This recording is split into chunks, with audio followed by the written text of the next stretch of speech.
I was prepared for a whimsical adventure diving into the Wicked Witch's past, and I haven't seen the play or read the book, so none of my opinions are affected by that, but I enjoyed this. I have plenty of nitpicks to mention, the biggest of which is the runtime, but not so many detractors that I would think negatively of this.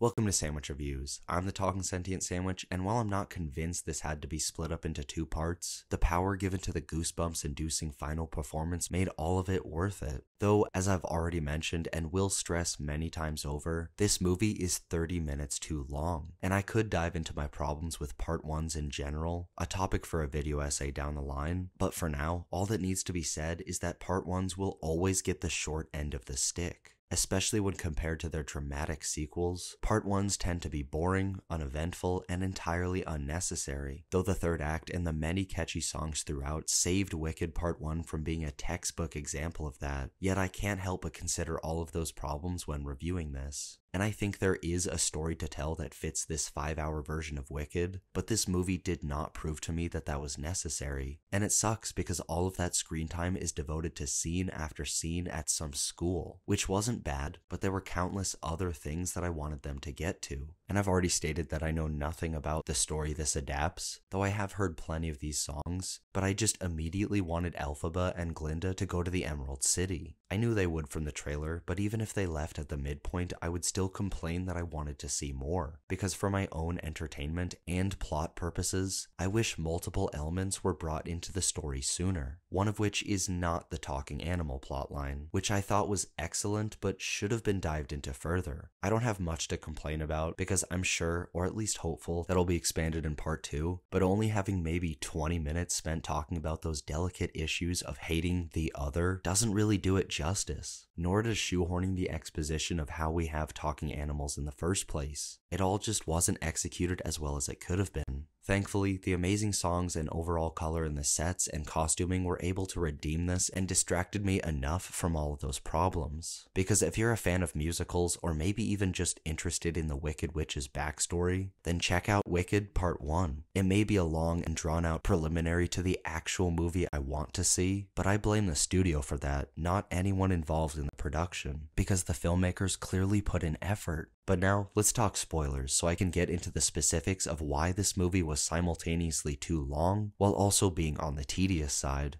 Ready?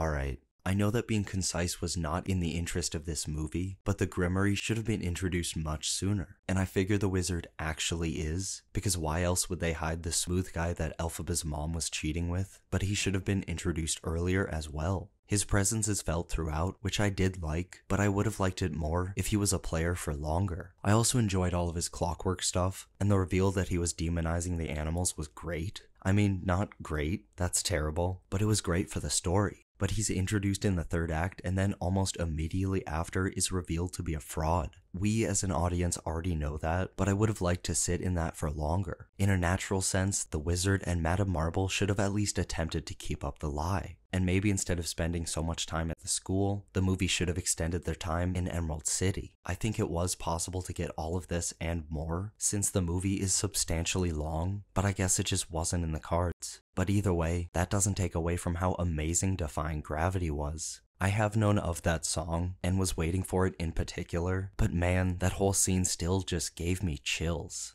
But what did you think of Wicked? Will you be there in a year for part 2? Leave a comment and let me know. And as always, thanks for watching. Make sure to leave a like, subscribe for video essays on or before every Saturday, reviews whenever I'm able to watch something, and enjoy a delicious sandwich.